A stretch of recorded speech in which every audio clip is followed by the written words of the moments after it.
মহিমাৰা পুখুৰীটো সৃষ্টি হৈছে মহিমাৰা পুখুৰীটো কেনেকৈ হ'ল, কাৰ থ্ৰুদি হ'ল, কেনেকৈ হ'ল, এই বিষয়ে জানিব আমাৰ ককাৰ ওচৰলৈ যাওঁ। আকৌ কওকচোন মহিমাৰা পুখুৰীটো কেনেকৈ হ'ল, মহিমাৰা পুখুৰীটো কেনেকৈ বনালে, কোনে বনালে? বেণ্টিং চাহাবৰ দিনত হেৰি কৰিলাক বস্তুটো দ কৰিলাক। দ কৰাতে কিবা হেৰি কাৰণে ৰাতি কিবা দেখা পালাক নেকি, হৈছে সিহঁতে মানে এটা চাইড দ এটা চাইড বৰি হৈ থাকিল, পলে গুচি গ'ল, পইচা চইচা নলওঁ। তাৰপিছত সেনেকৈ চলি আছিল। আৰু এতিয়া বিক্ৰী কৰি পেলাই এই হেৰি দি ৰেগৰ দি সেনেকৈ কাটি পেলাই এতিয়া অলপ আৰু দ কৰাই গৈছে।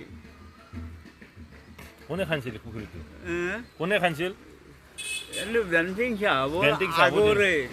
চাহাবৰ দিনৰ তাৰে আগৰে পুখুৰী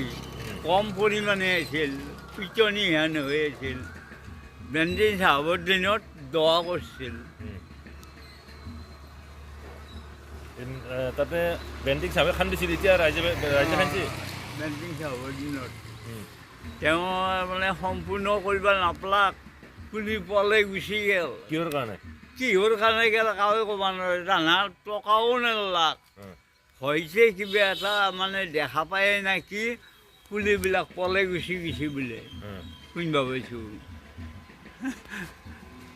এই যে তাতে পানীটো নুশুকাৱে, পানী নুশুকায়, পানী সদায় প্ৰায় আশ্ৰাহাত পানী থাকেই, অলপ শুকায় কিন্তু খৰালি মাহো থাকে পানী। এইটো কিবা মাহিত্য আছে নেকি, ভাবে নেকি কিবা মাহিত্য শক্তি কিবা আছে বুলি আকৌ গম নাপায়, কাৰণ আকৌ হোৱা নাই কোনোদিন ঘটনা। তাতে মাছ চাছ জীয়াৱে, মাছ জীয়াৱে ৰাইজে নহয়, এটা মানে কমিটি দি সেইটো বিক্ৰী বস্তুবিলাক এটা মান্থলি হিচাপে বা সপ্তাহ হিচাপে টকা লৈ বৰশী বাবা দে। বৰশী বালি বৰশীৰ পৰা যিটো পইচা পায় সেইটো এটা ফাণ্ডত থাকে, থাকি পেলাই ৰাজহুৱা কামত খাটাওৱে টকাটো। বৰশী বোৱা কেতিয়া বৰশী বায়, কেতিয়া বৰশী বাবা দেই? বৰশী আহাৰত সচৰাচৰ হয়। আহাৰত, অকল আহাৰ মাহত? প্ৰত্যেক বছৰ আহাৰত। বাকী মাহত নহয়, বাকী মাহত নকৰে। সেইটো কমিটিৰ লগত তেতিয়া মাছে টোপ খাই বুলি কয়, সেইকাৰণে আহাৰত কৰে। সেইটো মানে কমিটিৰ লগত যোগাযোগ কৰিব লাগিব, কমিটিৰ লগত যোগাযোগ কৰিব লাগিব। কমিটিৰ লগত কি পইচা, কিমান পইচা দিব লাগে কমিটি? সপ্তাহত 4,000 মান লাগে, সপ্তাহত 5 দিন বা 7 দিন এনেকুৱা 4,000। নিজে চাং পাতি এই মল্ল বুঢ়া যিটো উপাধি আমাৰ অসমৰ ভিতৰত ইয়াতে আছে আৰু ক'তো নাই, চানকুচিতে আছে। উপাধিটো শুনা হিচাপে মল্লযুদ্ধ পৰিচালনা কৰাৰ কাৰণে মল্ল উপাধিটো পাইছিল। ইয়াৰে আৰু পকোৱাৰ কাইজবিলাক যি আছিল, কাইছেও হৈছিল মল্ল মানুহ হেৰি কৰিছিল, পৰিচালনা কৰিছিল। গুজৰটো লাচিত বৰফুকনৰ দিনত যায় বুলি শুনিছোঁ। লাচিত বৰফুকনে আসান বোলে মানে কি চিঠি দিছিল, চিঠিখনৰ মানে আকৌ মানে নাই উকা কাগজ। তেতিয়া মানে আমাৰ বক্তমল্ল মানে তেওঁ বৰ ধাৰ্মিক আছিল। তেওঁ ৰাতি হঠাৎ মানে আন্ধাৰত পেপাৰ চিঠিখন উলিয়ালাক, উলি পেলাই চাউল দিছোঁ বৰ আষাৰবিলাক চিনি পায়। তেতিয়া তেওঁ ডুপ্লিকেট কৰি পেলাই সেইখন হেৰি কৰিলাক, আন্ধাৰতে লিখি ল'লাক। সেইখনৰ কাৰণে লাচিত বৰফুকনৰ দিনত তাৰমানে বুজতটো দিছিল যে জ্ঞানৰ কাৰণে, যে এই বস্তুটো দি উলিয়াক ক'লাক যে এই হেৰিখন উকা কাগজ নহয়, এইখন আন্ধাৰতে দেখা পায়। কি দি লিখিল সেইটো আৰু কথা, আন্ধাৰতে দেখা পায়, আন্ধাৰত দেখা পায়। এতিয়া আমাৰ মানুহে কয় কেঁচুৰ ৰহেদি লিখিলেও আন্ধাৰত দেখা পায় বুলি কয়,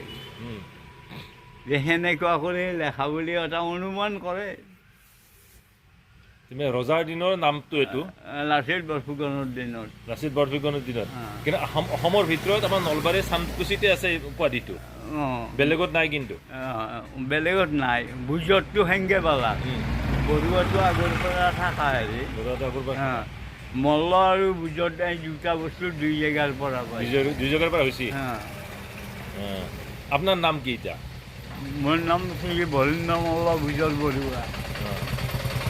আপোনাৰ পৰিয়াল পৰিয়াল ল'ৰা তিনিটা তো আমাৰ এই মন্দিৰটো আপোনাৰ বাসন্তী পূজা যি হয় এই মন্দিৰটো বাসন্তী পূজা আমাৰ ইয়াতে নহয় এতিয়া কি দুৰ্গা পূজা হয় নেকি এতিয়া দুৰ্গা পূজা অকল দুৰ্গা হয় পূজা কালী পূজা হয় আৰু শিৱৰাত্ৰি হয় এইটো মন্দিৰটো কেতিয়া স্থাপন হৈছে গম পায় না আপোনাৰ মনত আছে মন্দিৰটো আজি বেছি বছৰ হোৱা নাই তাৰে আগতে ইয়াৰে আগতে টিঙৰ আছিল কিমান চাইলে আছিল এই চাইলাখনত তাৰমানে আমাৰ মোৰ মামাঠাইৰ এটা হৰেশ্বৰ চক্ৰৱৰ্তী হা বাজনীৰ মামাঠাইৰ এটাৰ নাম হৈছে হৰেশ্বৰ চক্ৰৱৰ্তী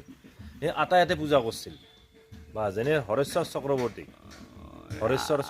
বুজিছোঁ হৰেশ্বৰ নামটো হেৰি হৈছে কিন্তু পূজা কৰাটো মনত নাই আমি সৰু কি আছিল যদিও বা নাই কিজানি নাইহে আটা নাই মাৰা গৈছে আটাৰ যিটো শহুৰ আছিল হেমপ্ৰভা চক্ৰৱৰ্তী প্ৰেমদত্ত চক্ৰৱৰ্তী তেওঁলোকে ইয়াতে পূজা কৰিছিল মোৰ মায়ে কৈছে কালি এটা ভিডিঅ' বনাইছিলোঁ মায়ে কৈছে যে মোৰ দেউতাই ইয়াতে পূজা কৰা ইয়াতে পূজা কৰা মানে ইয়াতে আছে আৰু মদন মোহন সকলো আছিল বামুণ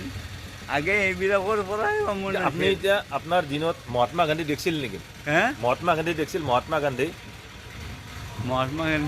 দেখা পাইছিল নেকি মহাত্মা গান্ধীক দেখা নাই অহাটো আমি সৰুতে শুনিছোঁ এই গুৱাহাটীত আমি দেখা নাই আৰু আপুনি 50 চনৰ ভূমিকম্পটো জানে না 50 চনৰ ভূমিকম্প 50 চনত যদি ডাঙৰ ভূমিকম্প 50 চনততো 49 চনততো ভূমিকম্পটো হেৰি ক'ব পাৰোঁ কেনেকুৱা হৈছিল ভূমিকম্প তেতিয়া আমি 4 কি 5ত পঢ়লোঁ মনত আছে মনত মানে তাৰপিছত নদীৰ বহুত গাছ অহা বুলি শুনিছিলোঁ যে মানুহ তাৰমান বুলি মাছ চাছ মৰা বুলি এনে শুনিব পাইছিলোঁ আমি যাই পোৱা নাই আপুনি ভূমিকম্পটো মনত আছে না ভূমিকম্পটো আছে গধূলি হৈছিল কিমান দিন হৈছিল কেইবাদিনো ধৰি আছিল কম পৰিমাণে মাটি ফাটি গৈছিল মাটি আমাৰ ফাটা নাই আমাৰ ইয়াত মাটি ফাটা নাই তেতিয়া মহিমাৰা পুখুৰীটো আছিল না আছে পানী কি পানী মানে মই ইয়াত তেতিয়া নাই সেই ভূমিকম্পৰ অৱস্থাত মই বেলখৰত আছোঁ পানী বোলে বাহিৰত ওলাই গৈছিল ভূমিকম্পত এই ৰাস্তাত বোলে পানী হৈ গৈছিল একদম তাৰমানে ওপৰত দি পানী পাৰ হৈ গৈছিল ওপৰত দি মানে ঢৌত যেতিয়া ভূমিকম্পত হেৰি হৈছিল বোলে তেতিয়া ঢৌত ওলাই গৈছিল বোলে পানী পুখুৰী পাৰে ওপৰত দি কিন্তু পাপটো যেতিয়া এতিয়া যিমান ওখ আছিল তেতিয়া ইমান ওখ আছিল না একে সমান হৈছিল ইমান ওপৰেদি পাৰ হৈ গৈছিল ওপৰত দি পাৰ হৈ গৈছিল আৰু কি মনত আছে আপোনাৰ আৰু তেতিয়া মানে এতিয়া পানী বেছি হ'লে ওলাই যোৱা পাইপ দিছিল তেতিয়া নাছিল তেতিয়া একদম ভৰ্তি হৈ বাৰিষা সলাই মাহত কিছু শুকাই 2 হাত মান শুকালোঁ চাৰিওফালে সমানে থাকে পানী আৰু কাষক লাগি আৰু পুখুৰীটোত কিবা দেৱংগ বস্তু থকা বুলি গম পায় নেকি হে পুখুৰীটোত কিবা দেৱংগ বস্তু আছে নাই আকৌ গম পোৱা নালাগে আমি ৰাতি বিয়ালো উঠা মেলা কৰিছোঁ কোনোদিন আকৌ দেখা নাই আপোনাৰ নাম কি কৈছিল বলিন্দ্ৰ মল্ল বুজল বৰুৱা বলীন্দ্ৰ মল্ল বুজল বৰুৱা আপুনি ইয়াতে এই অঞ্চলত বয়োজ্যেষ্ঠ কিমানজন আছে কিমান বয়সৰ আছে এতিয়া ইয়াতে বয়োজ্যেষ্ঠ কিমান বয়সৰ আছে ইয়াতে বয়োজ্যেষ্ঠ মানুহ কিমান বয়সৰ আছে 100 বছৰ ওপৰত আছে না কোনোবা নাই 100 বছৰ ওপৰত নাই এতিয়ালৈকে মানে গম পোৱাৰ ভিতৰত আমাৰ বয়স বুলি থকা মানুহ প্ৰায় পোৱা নাই এতিয়া আমাৰ মোৰ বৰ্তমান 93 চলি আছে 93 ইয়াৰ্ছ 93 বা আপুনি এই বয়সতো দেখিছে এই বয়সতে ককাই চশমা নোহোৱাকৈ আপুনি দেখা পায় চশমা নাই দেখা পাওঁ নাই আখৰ মই পেপাৰ অলপ বতৰ ভাল হ'লে পঢ়িব পাৰোঁ বা 93 ইয়াৰ্ছ এতিয়া আপোনাৰ বিশেষ আপুনি সুস্থ বৰ্তমান বা আপুনি সুস্থ অৱস্থা আপুনি ভালে এইটো ভালে অসুখ নাই আকৌ এই যে খোৱা লোৱা অসুবিধা খোৱা লোৱা মানে অন্য একো নাই মাছ মাংস এইবিলাক নাখাওঁ চবেই মানে দাঁত নাইতো চবেই সৰু গুৰি মানুহৰ কাৰণে সেইবিলাক নাখাওঁ এতিয়াও ককাই সুস্থ অৱস্থা 93 ইয়াৰ্ছ কিন্তু এই খোৱা গাখীৰ অলপ খাওঁ আপোনাৰ আইতা আছেনে আইতা আছেনে আইতা আছেনে নাই নাই আইতা নাই ঢুকাইছে আপুনি 93 ইয়াৰ্ছ বা মোৰ আছে আছে আছে তেওঁৰ বয়স মোতকৈ বহুত কম কাৰণ মই যেতিয়া হেৰি কৰোঁ তেওঁৰ বয়স কিনে 20 বছৰ মানে 22 বছৰ মানে সৰু তেওঁ আছে তেওঁ আইতা আছে আইতা নাম চাম গায়ে আছে এতিয়াও নাম গায় বা ইয়াতে গাম গায় মন্দিৰত নাম গায় মন্দিৰত নাম চাম গায় 20 বছৰ হ'লে 80 বছৰ মান হৈছে 70 মান হৈছে 70 মান হৈছে 93 ইয়াৰ্ছৰ মানুহ বেছিভাগ নায়েই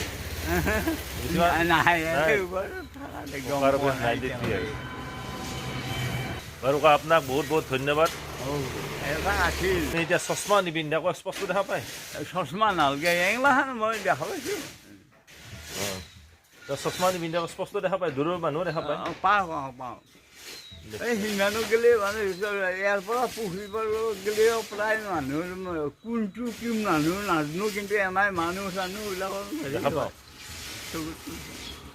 ককাৰ মুখতে শুনিলে 93 ইয়াৰ্ছ সুস্থ অৱস্থাতে চশমা নিপিন্ধাকৈ দেখা পায় চশমা নিপিন্ধা বহুত দূৰলৈকে দেখা পায় আৰু মহিমাৰা পুখুৰীটোৰ বিষয়ে কিছু কথা আপোনাক অৱগত কৰিলোঁ ইয়াৰ বিষয়ে আকৌ এজনৰ ওচৰলৈ যাম এইটো বিষয়ে নতুনকৈ ভিডিঅ' বনাম গতিকে মোৰ ভিডিঅ'টো চাই কেনেকুৱাকৈ জনাব মোৰ নাম্বাৰটো লিখক 9864083011 8638244851 এই দুটা মই যোগাযোগ কৰিব মই বাস্তু নিৰ্মাণ যি কুস্তি ফাৰ্মাচীবিলাক চাওঁ গতিকে মোৰ চেম্বাৰ আছে বাহিৰা চাৰিআলিৰ ওচৰত যদি গোপেশ্বৰ দেৱালয় তাত চেম্বাৰ আছে তালৈকে আহিব মনডে টু ছেটাৰডে ৰাতিপুৱা 9টাৰ পৰা 2টালৈকে থাকোঁ তাৰপিছত মই গুচি আহোঁ গতিকে আগতীয়াকৈ যোগাযোগ কৰিব আপোনাৰ এপইণ্টমেণ্ট ল'ব যদি হোম ভিজিট কৰিব লগা হয় হোম ভিজিট কিন্তু আগতে যোগাযোগ কৰিব মই আপোনাক এটা নিৰ্দিষ্ট টাইম দিম সেই টাইমতে আপোনাক যোগাযোগ কৰিম মানে কম হেল্প কৰিব পাৰিম অকণমান সময় দিব পাৰিম কলে আহিছিল ল'ৰাৰ দিনত না 7 দিনত আগে বোলে হাজত আহি তাতে আছিল তাতে মানে পৰিৱেশ ৰাখি আছিল তাৰপৰা চোৰাং চোৱাই কিবাকে আৰু গম দিলাক দিয়াতে তাৰপৰা আৰু কলেজতে আহিলে চানকুচিত থাকিছিল শুনি আছিল গদাধৰ সিংহ আশ্ৰয় দিলে তাৰপিছত এতে বহুদিন দেখি তাৰপিছত আৰু এটাও গেল পলে তেতিয়া পোক গেল সেইটো গম নাপাওঁ কিন্তু সেইকাৰণে গদাধৰ সিংহ যেতিয়া হেৰি হৈ তেতিয়া হাজোৰ গোহাঁইক আৰু আমাৰ চানকুচি বৰুৱাক আকৌ ধলৰ মাটি দিছিল মাটি দিয়াত আমাৰ এওঁ বোলে কৈছিল যে মই গোহাঁইতে সমান নহওঁ সেইকাৰণে গোহাঁইক এৰে 100 বিঘা নাকি মাটি গোহাঁইক দি দিছিল হাজোৰ মন্দিৰক সেই মাটিটো তাৰমানে এই যে হাজেলাহাট আছে ইয়াতে তেওঁলোক আহি গ'ল স্থাপন একঢোল মাটি মানে কি বুজায় একঢোল মাটি মানে নাজানো সেইটো গম নাপাওঁ সেইটো এটা ঢোল মাৰি ঢোল পিটি দিয়ে জকি গেলি যায় সিমানৰ এটা হেৰি কৰি পেলাই দিছিল বোধ কৰোঁ একৰ কৰি ঢোল পিটি দি জকি গিলে শব্দটো যায় সেইটো একঢোল মাটি বুলি নাই কিবা এটা হেৰি আছে যন্ত্ৰৰ দ্বাৰা ধৰি পেলাই সেইমতে দিছিল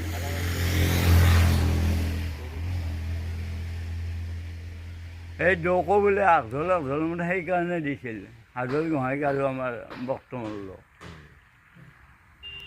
গতিকে এই কিছু কথা আমি ককাৰ পৰা গম পালোঁ ভৱিষ্যতে আৰু কেইটামান ধুনীয়া ভিডিঅ' বনাম মহিমাৰা পুখুৰীৰ আৰু অলপ ভিতৰুৱা কথা কাহিনী আছে এই বিষয়ে পিছত জনাম ধন্যবাদ